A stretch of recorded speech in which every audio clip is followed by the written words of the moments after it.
केंद्रीय मंत्री चौधरी बीरेंद्र सिंह ने घर वापसी की है। धर्मपत्नी प्रेमलता के साथ कांग्रेस में शामिल हुए हैं। घर वापसी के साथ साथ उन्होंने कहा कि ये विचारधारा की भी वापसी है। रणदीप सुरजेवाला को मेरे मामा का बेटा और भूपेंद्र सिंह को कहा कि वो मेरे बुआ के बेटे हैं। और इसी के साथ साथ उन्होंने ये भी कहा कि ये एक पूरा कुनबा है। तो बड़ी वापसी हुई है चौधरी बीरेंद्र सिंह की। कांग्रेस का दामन थामा है और उनके कांग्रेस के आने पर पूर्व सीएम भूपेंद्र सिंह हुड्डा का बयान सामने आया। उन्होंने कहा कि चौधरी बीरेंद्र मेरे बड़े भाई हैं और भाई को भाई के आने की खुशी होती ही है। कांग्रेस के विपक्ष में जो नेता हैं भाई भूपेंद्र सिंह जी, हरियाणा में विपक्ष के नेता ही नहीं बल्कि हमारे लगभग 10 साल तक हरियाणा के मुख्यमंत्री रहे और ये भी मेरे भाई हैं। मेरा बेटा, मेरी धर्मपत्नी रणदीप मेरा भाई, मेरे मामा का छोरा और भूपेंद्र सिंह हुड्डा मेरी बुआ का छोरा। हाँ, पूरा परिवार है। और हमारी बहन शैलजा के पूरा कुनबा। और अगर बीजेपी को कोई कटाक्ष करना पड़ेगा कल तो ये कहेंगे परिवारवाद। यानी उसका परिवारवाद तो ये कि 140 करोड़ भी मेरा परिवारवाद। और हमने भाई बहन हैं, हमने हरियाणा की राजनीति में लोगों का साथ दिया है, लोगों ने हमारा साथ दिया है, इसलिए हम यहाँ बैठे हैं। 2-3 लाख लोग इकट्ठे करेंगे, हम करोगे ना? हाँ, उसे दिन इनका बोरिया बिस्तर बंद ना हो जाए तो मन ने पकड़ लिया। धन्यवाद।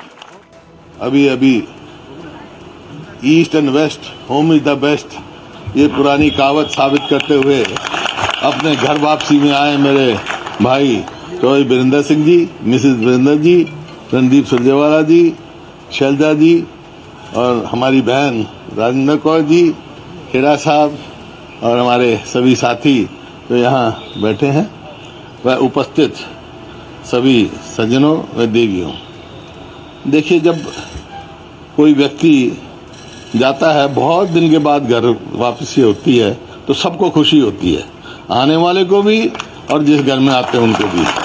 तो भाई आज बीरेंद्र सिंह जी और सभी इनके साथ बहुत सारे साथी हैं, ये सब कांग्रेस में ज्वाइन किया है, उनका मैं स्वागत करता हूं। और जैसा मुकुल जी ने कहा कि आज समय ऐसा है, कांग्रेस को जरूरत है, देश को जरूरत है, संविधान बचाने के लिए, लोकतंत्र बचाने के लिए सब छत्तीसगढ़ी होकर अपनी ताकत बढ़ाने की जरूरत है।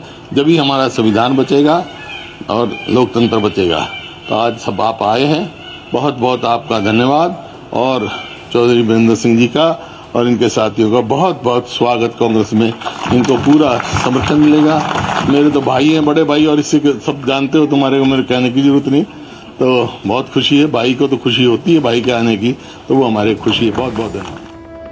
तो भूपेंद्र सिंह हुड्डा ने कहा कि ईस्ट और west, home is the best. और होम में वापस आते ही चौधरी बीरेंद्र सिंह ने बड़ा वार किया है बीजेपी पर। बीजेपी ने जो नारा दिया है 400 पार के आंकड़े का, उस पर कहा कि ये अजूबा ही हो सकता है, वरना ये संभव नहीं है।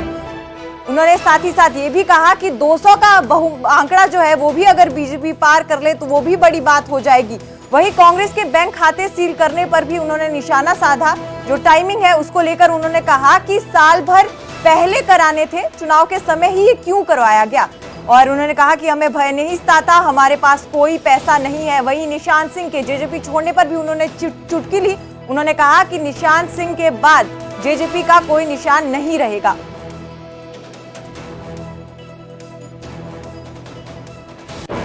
में आने वाला जो चुनाव है लोकसभा का, उसमें मेरा अपना ये मानना है, पिछले 1-1.5 महीने से बहुत बड़े स्तर पे जो एक